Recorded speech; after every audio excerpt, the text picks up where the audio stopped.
Hello everyone, good evening to all of you and welcome to NLTI. Alright, we are back again in our weekly series of understanding everything about legal reasoning for your CLAT preparation. I really hope that you guys are preparing well for your CLAT exam and your preparation is coming along good. And today in this class, in this session, we are going to understand about fundamental rights for CLAT UG preparation. Now, I'm sure that you understand this thing that constitutional law in itself is really important for your exam. And under constitutional law, fundamental rights is something which is non-negotiable, something which you cannot avoid, something that you cannot definitely miss, right? So, to understand it better, how it has to be done, what has to be done, how do you have to prepare, what all provisions are important, we are going to begin and we are going to start this session. So, without any further delay, let's get started. All right. So first things first, if you know this thing that there are six fundamental rights that we have, and all these six fundamental rights have been given to us by the Constitution of India. Now, what all these six fundamental rights are? Right to equality, right to freedom, right against exploitation, cultural and educational rights, right to life and personal liberty, and right to constitutional remedies. All these six fundamental rights have been given to us under the Constitution. Now, under the Constitution, if you know that the Constitution has been divided into multiple articles and there are different parts and there are different schedules. So, part 3 of the Indian Constitution deals with the concept of fundamental rights. And under part 3 of the Indian Constitution, from Article 12 to Article 35, fundamental rights are explained in detail, right? So now under these articles, there are multiple fundamental rights that have been there, but not all the fundamental rights are important. There are certain specific fundamental rights which you can definitely not avoid, and that's something which we are going to understand right now. So if you have to dive deep into this thing and have to ask a question that okay, which fundamental right is the most important fundamental right, then probably your answer is going to be Article 21, which talks about right to life and personal liberty, right? That's a possibility that you might think that okay, it's Article 21, and most of the people think this way, and maybe it is the most, yes, it is the most important fundamental right. But when it comes from CLAT perspective, there is lot more to it. Article 21 is not the most important fundamental right. The most important fundamental right in that case is Article 19 and Article 14 of the Indian Constitution. Article 19 talks about right to freedom and it gives you six type of freedoms, and then you have Article 14 which talks about right to equality, right? And these are the most frequently tested articles. These are the most frequently tested fundamental rights. So as someone who's preparing for CLAT, these two provisions, these two fundamental rights you can definitely not avoid. All right. So like I have already mentioned, these have the highest number of passages. That is something which we have observed in the past. Highest number of passages frequently tested and something that you should definitely should be well versed with. Now, moving ahead, let us understand where should you focus more, what type of fundamental rights are frequently tested. So like I've already mentioned, Article 14, which talks about equality before law and equal protection law, a part of our right to equality, has a very high frequency. So it is something which you cannot avoid. You definitely have to master. After Article 14, there is Article 19. Article 19 gives you six type of freedoms, the freedoms that are there and reasonable restrictions around the same, right? That is also extremely highly tested, frequently tested, and again you have to master the same. After these two fundamental rights, the third one that we have is again Article 21, which by far is the most important fundamental right, but when it comes from CLAT preparation perspective, it is going to be at number 3, which talks about right to life and personal liberty. Has been tested a lot of times, right? Frequency is there. It's highly frequent. Then right to freedom of religion is part of Article 25. That is also tested a lot. Um, Considerably less than all these three, but yes, it has been tested in the past. And finally, right to constitutional remedies, it is also tested lesser than them but has been tested, right? But there are certain fundamental rights like cultural and educational rights. You will not see a hint of the same here. Probably that is not something which we have seen being tested in the exam so far. So this is the priority. This should be your priority of preparation of the fundamental rights concept, right? So from Article 12 to Article 35, this has to be the priority. Right now, how this entire concept looks like, let's understand it quickly without any delay. So first article that we have under the concept of fundamental right is Article 12, which gives you the definition of the term state. Now, the word state may look like that it is signifying, say, state of Haryana or state of Punjab, state of Himachal. No, that's not true. When it comes to the word state, it says something really different. It signifies something, it depicts something very different. It basically depicts, now what is state and why are we defining it in Article 12? Let's first understand that. In part 3 of the Indian Constitution, which discusses everything about fundamental rights, this word state is being used a lot of times, multiple times, right? Again and again. So, one thing that the Constitution itself has done is that at the beginning of part 3, in the first article itself, in Article 12, it has first explained the meaning of the term state and then has used the term state multiple times under article in the entire part. Also, it is said that fundamental rights are enforceable only against the state. Now, what does that mean? It means that state cannot violate your fundamental rights. State cannot take away your fundamental rights from you. All right. So now, who is state? That is something which has been explained under Article 12. So Article 12 says that fundamental rights, state is going to include three things. First is the central and the state government, right? Secondly, parliament and the state legislature, and third, local authorities and local plus other authorities. Other authorities basically means any authority which is government, which is made by the government or which is aided or funded by the government or is controlled by the government, right? So anything, so now state governments and central governments, right? That they cannot take away your fundamental rights from you. Your law-making bodies at state level and at the central level, parliament and the state legislature, cannot take away your fundamental rights from you. Local authorities like your municipalities, Gram Sabha, Gram Panchayat, all of them, they cannot take away your fundamental rights from you. And other authorities means government control or government aided or government funded bodies, which can be your government schools, government hospitals, any government department, any organization, right? They cannot take away your fundamental rights from you. So, it is, and what if there is a body which is partially government or which is semi-government in nature, right? For example, BCCI. Yeah, BCCI is responsible for cricket management in the country, right? It is not fully government. It is partially government. A very tiny bit of the same is being funded by the government. Otherwise, it's semi-government in nature. But if an organization, if an authority is, even if it's semi-government in nature, it still will be considered state. All right. So yes, it is going to be considered state. No private company shall be considered state. Okay. So now that was Article 12. Then we have Article 13, which gives us the doctrine of judicial review, which is extremely important. And it also mentions a few more things. What does it do?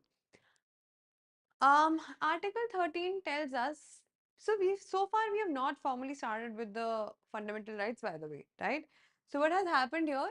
On Article 13, it talks about certain doctrines, right, that the parliament has to keep in mind while making laws so that the laws are not inconsistent with the fundamental rights.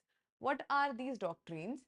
First of all, if any law which has been made by before the constitution was enforced, but those laws are violating the fundamental rights, then the amount of inconsistency that is there uh, in the in the law, that will be removed. Now let's understand it with an example. Now let's say there is this law A. A was made in 1920, let's say. This law A is otherwise a good law, but there is some provision, some section, some part of the law which is violating the fundamental rights, right? Maybe is against Article 19, Article 14, anything, right to equality के against है, right to freedom के against है, कुछ भी हो सकता है. So till the time we were not having the constitution we got constitution on 26 January 1950. Till the time you were not having the constitution, it was fine. ठीक है, कोई फर्क नहीं पड़ता था इससे. But जब constitution आ गई तो automatically the fundamental rights also became extremely important. So now if this law that was made in 1920, इसका इतना सा portion is against the fundamental right, so this doctrine says that the law will work as the way it is, just this inconsistent part will be removed. Rest, the remaining law will work the way it was otherwise working. That was there. So only that portion which is invalid, that will be removed. The remaining law will continue. Second is post-constitution law. Post-constitution law is, it says that now let's say there is a law which is made in 1952. Right now this entire law is against fundamental rights. So since it has been made after the enforcement of constitution, now the parliament knows how the laws have to be made, but still if they are not obeying the constitution, then the entire law, even if this in this law only this portion was problematic, still the entire law will be held unconstitutional and will be held invalid, right? This is for post constitutional law. All right. Now after this comes our most important topic of um, the concept fundamental rights, which is Article 14 of the Indian Constitution. Article 14 gives us two doctrines, right? Two principles it gives us. First principle is equality before law, which is considered as a negative concept. And second is equal protection of laws, which is a positive concept. Now, what is equality before law? Equality before law says that no person shall be given any sort of special benefits, special treatment, right? No special, yeah, treatment, nothing of that sort will be given to any person. So everybody is going to be equal in the eyes of law. Everybody is going to be equal and no person is going to be more powerful. Nobody is going to enjoy any special benefits or special privileges from any person, right? And why it is considered a negative concept? Because it stops the state from doing something, right? It stops the state from giving anyone any special privilege or special benefit. That's why it is a negative concept. Second, we have equal protection of laws, which we say that it is a positive law, which says that everybody is going to be equal. Everybody is otherwise equal, but it allows the state to treat different people differently and same people in the same way. Now, for example, now they say this is a person A and this is a person B. They both are physically fit, they both are mentally fit, right? So, equal protection of laws say that they should be treated the same way. Simple. Now, let's say there is another person C. Now, C is probably a person with disability, right? So now he is not similar to A and B. He is different. So now A and C, if they have to fight for, let's say, a position for any seat in any government institute, right? So in that case, A and C will not be treated the same way. Why? Because they are different. So equal protection of laws say that the similar people shall be treated similarly and different people should be treated differently. And that is the entire concept behind making special laws, special provisions, or giving some sort of special benefits. Now, for example, men and women, right? They are not treated in the same way. Men and women are considered different from each other. That's why in the country we have laws to empower women. We feel the society, as since this is a patriarchal society, it is considered that men women have been suppressed from centuries, right? And to uplift women, it is important that we make laws to protect them, to give them some special benefits, special privileges. That's why women-centric laws are made. Same way, the entire concept of reservation that we have in our country is based on to this principle. Why? Because it is considered that backward classes are not, or maybe they are different from the general category, right? So to uplift the backward classes, it is important to make privileges, special provisions for them, and that's why we have this concept of reservation. So this is simple. It is a positive concept because it is promoting, right? It is encouraging the state to do something. That's why it's a positive concept. First one is a negative concept because it is stopping, it's abstaining the state from doing something. It is saying that do not give any special privilege, any special benefit to any person, no VIP treatment for anyone. Second one says that, but you can treat different people differently and you can treat the same people in the same way, that is there. Yeah. And now that is there. Now, when we say that, okay, same people shall be treated in the same way, different people shall be treated differently, but how are we even going to decide what is different and what is same? For the same, we have a test of, okay, my bad. We have a test of where there are two tests that if we have to do a reasonable classification, there are two tests that we have to consider. First is a test of intelligible differentia, which says that the difference should be clearly visible, right? For example, men and women, we consider them different, and it is socially visible, and it is just visible that okay, they have different situations, right? They are being treated differently. Secondly, there has to be a rational nexus. Rational nexus means that if you are doing some sort of classification, it should be evidently, it should be done for some specific objective, some purpose should be there. Now, for example, there is this option of, we have this special coaches for women in Delhi Metro.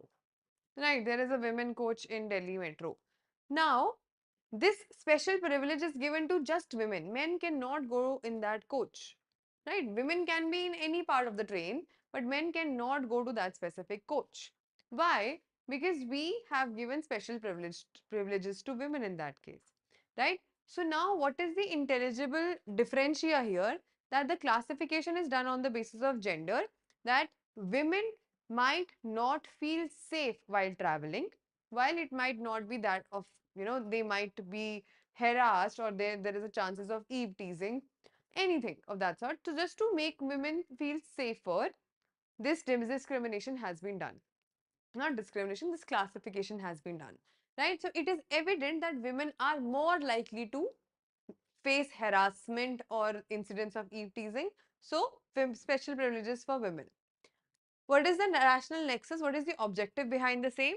To ensure women's safety, women's security, so that they can commute better, they can travel better, and if they will be able to commute, um, them, getting educated and commuting for work or education, that's going to be better, and eventually that's going to help in the development of the country, right? So this is the rational nexus. So whenever you have to do some sort of classification, so these two tests has to be considered, and if the tests are doing well, right, if both these tests are being met, only then this concept of equal protection of law will be applicable under Article 14. Okay, all right.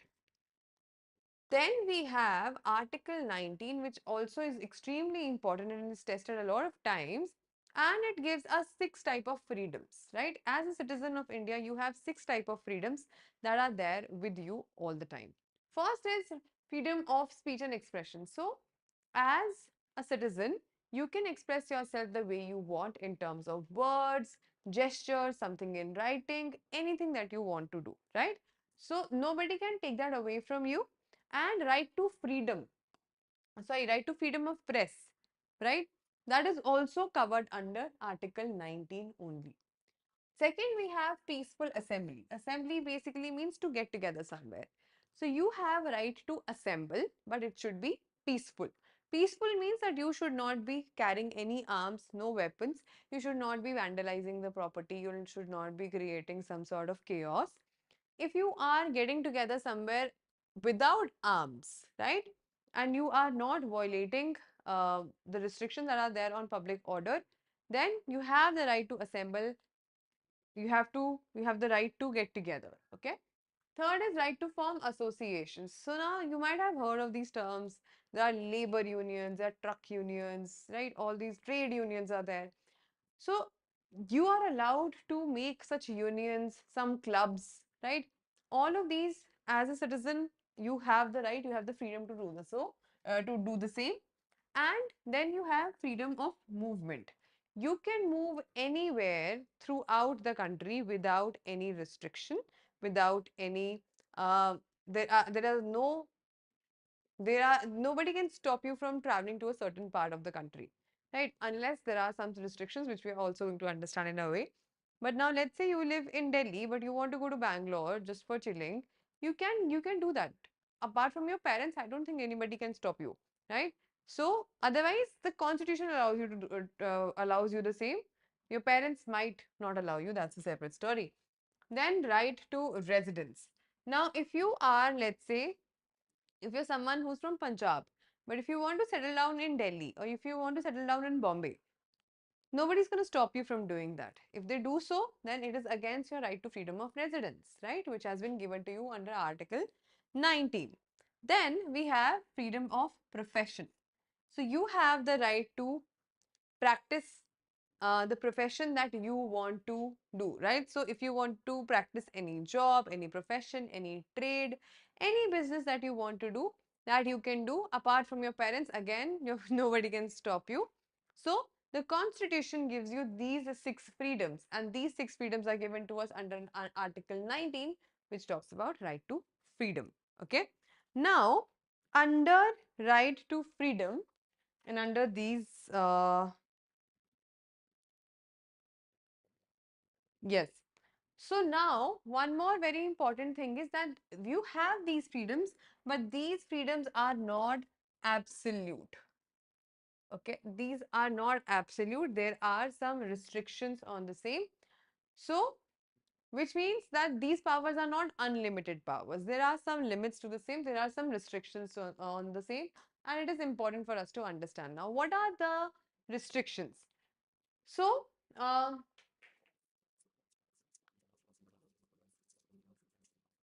yeah. Right. So if you are making any statements which is against the security of the state, any statements that you are making through which the security or the social conditions or maybe security of the country can be threatened, right? If you are using your voice, your opinions to probably create some sort of security threat to the country, right? Then your right to freedom of speech can be controlled. Then, if you are using your freedom against public order, against decency, against morality, if you're using any such words, any such gestures, which are probably are vulgar, which are not decent, which is offensive, then your freedoms can be restricted. If you are using your powers to defame someone, right? If you are you know, spreading false information to harm someone's reputation, or maybe to disagree or disrespect the court, then your freedoms can be restricted. And if your words or if your actions are going to affect the sovereignty and integrity of India, right? The respect of the country and the fact that we do not have any external control, we are our own leaders, we are our own rulers, right? If your actions or any of the freedoms that you have is going against this principle, then your freedom can be restricted. For example, if you are making any Instagram post criticizing the PM, you can do that, right? You can do that till the time it's not derogatory, it's not vulgar, it's not something which is mean. If you are making any post which can incite communal violence, that is against public order, you cannot do that. If the police deny the protest near parliament, they can do so to ensure that there is public order, right? You do not have the right to assembly does not mean that you can create a chaotic situation for the society otherwise. If the government bans tobacco sale near school, it is a valid restriction on profession under public health, right? So you have restrictions, but sorry, you have the freedoms, but those are not absolute freedoms. There are certain restrictions on the same. Okay, now moving ahead, next we have is right to life and personal liberty. Okay, now what does it mean? So if you just read the bare act of this section of this article, there are barely 2-3 lines which say that every citizen of the India has right to life and personal liberty unless the way it is restricted by the law, right? So the way, if law does not restrict you, right, then you have the right to live your life the way you want and do things that you want to do. You have life, you have personal liberty. Liberty means you have freedom, right? So you have your own personal space, you have your own personal choices, and nobody is going to take that away from you. That is your fundamental right under Article 21. Now, only this much information has been given under the law. Only these 3 lines are there. But all thanks to the judicial interpretation, all thanks to the uh, several Supreme Court judgments, hundreds of rights have been recognized as fundamental right under Article 21, right? So, for example, right to privacy. Right to privacy has been recognized as part of Article 21, has been recognized as part of right to life and personal liberty. Right to dignity has been recognized such one of such rights. Right to livelihood, right to fair trial, right to clean environment. Also, very recently, we last year only we had this judgment where right to protection against climate ill effects of climate change is also considered a part of Article 21, by the way, right? So right to shelter, right to education, all of these have been part of Article 21. Right to freedom of right to internet, for example, right? All of this is part of Article 21, and that way a lot of such articles have been a lot of such provisions have been recognized as part of Article 21. Then you have Article 25, which gives you right to freedom of religion, okay? And it says something really interesting. It says that it doesn't matter in whichever religion you're born in, right? If you are interested in any other religion, or if you just are interested in your own religion also, you can you can do, yeah, here you can do three things. You can profess, practice, and propagate the religion that you want to, irrespective of which religion you are born in. Profess. Profess means that you can adopt any religion that you want to. If you're someone who's a born Hindu, but you want to adopt Christianity, or if you want to basically profess Christianity, then you can do it, because if you're inclined towards the same, that's going to be your choice. Secondly, practice. Here means that if you want to follow their customs, their traditions, their rituals, you can do the same. Third is propagate. Propagate means promote. All right. If you want to do promotion, let's say any sort of religious activities, if you want to do to spread awareness or promote the religion that you want to preach, right, you can do that. However, this also is not an unlimited right.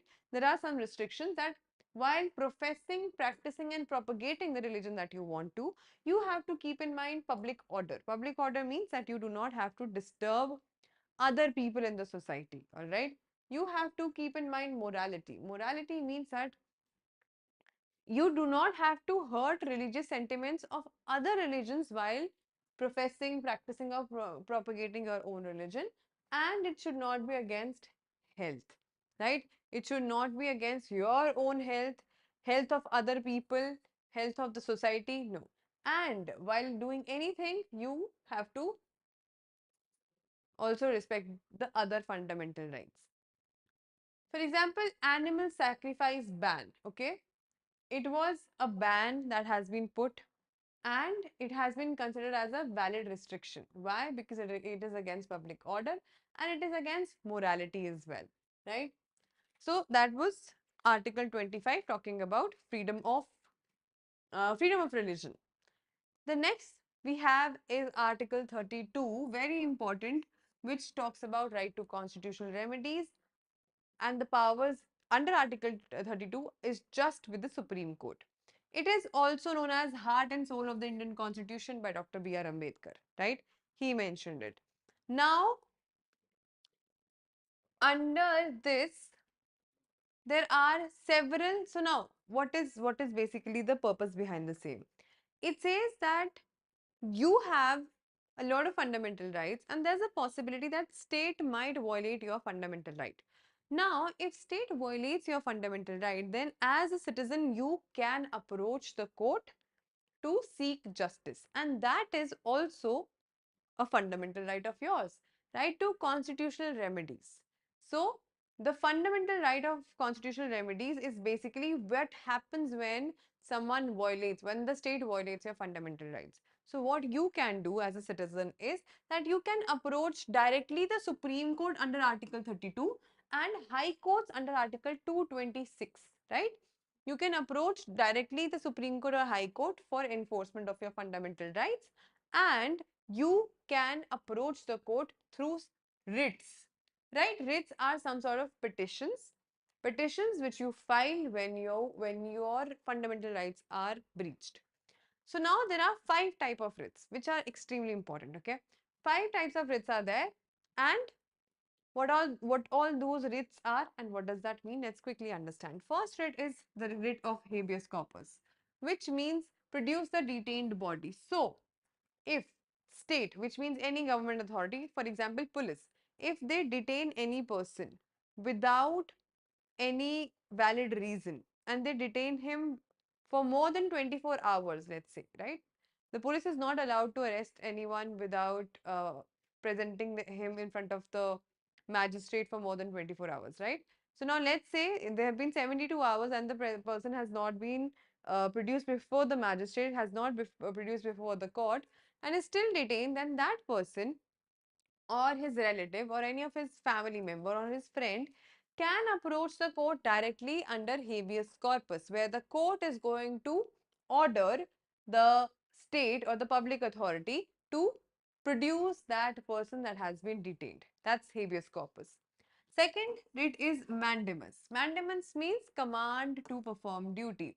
Now let's say state or any government department is not doing their work properly and you are extremely upset about the same. So you can directly go to the Supreme Court and complain about the same, and the Supreme Court can can order that authority to perform its duty properly, or to perform or to do some action. Basically, an order can be given. Third is the writ of certiorari, which talks about transferring or quashing the lower order by the court. So now let's say any inferior court, any court uh, which is any lower court has given any decision, right? And it is against, that decision is against the fundamental rights, then you can approach High Court or Supreme Court for the writ of certiorari, and that order can be cancelled, right? Supreme Court or High Court can cancel that order saying that it is against the fundamental rights. Fourth is prohibition, where the higher court stops the lower court to do a certain thing, to probably hear a case or to probably give an order. Higher court stops the lower court, right? Prohibition, to prohibit. Fifth is quo warranto. Quo warranto means where, now let's say the state has given some order. State here means state under Article 12. State has performed some action or has given some order which it did not have the power to do. But now, since it has been done, it is there. It did not have the power to do so, but it has committed an action or has given an order, but there was no power. So now you can go to the court challenging that order or that action, saying that the state or that department, that organization was not having the authority or the power to do a certain act. So now the court is going to ask question that by what authority have you done that? Quo warranto. Quo warranto is क्यों warranto को तुम क्यों से याद रख सकते हो कि क्यों किया, कैसे किया. It's more like a question that by what authority have you performed this, right? So, do you have that power? If you do not have that power, now let's say I am someone who teaches legal reasoning and do not have the power to teach maths. But if I someday, without telling anyone, I teach someone, I take a maths class and I do really bad at it, and then probably the organization that I'm working for might ask me that who asked you to do this, right? So, yeah, that is there. So, by what authority is something which is this writ of Q warranto checks. Okay. All right. Now,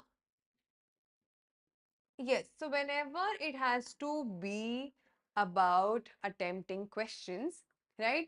First thing that you have to identify is that whether there is a state action or not. Why? Why it is important? Um, because fundamental rights are only enforceable against the state. Only when the state is violating your fundamental rights. State means things that we discussed in the Article 12, right? Your central and state governments, parliament and state legislative assemblies, local and other authorities, right? Only them, only if government bodies, government organizations are violating your fundamental rights, only then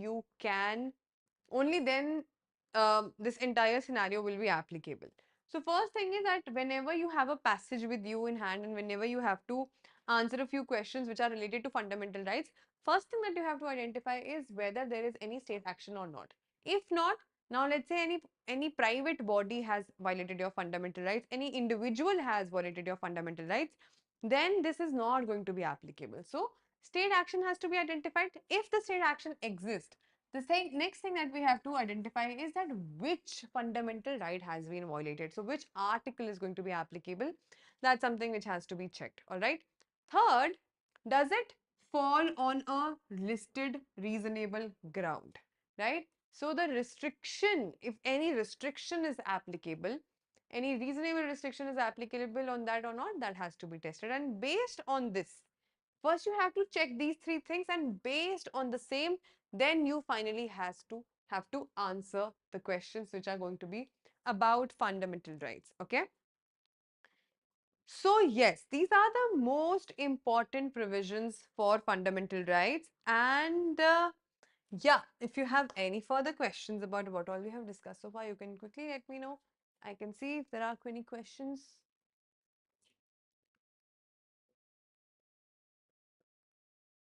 Okay.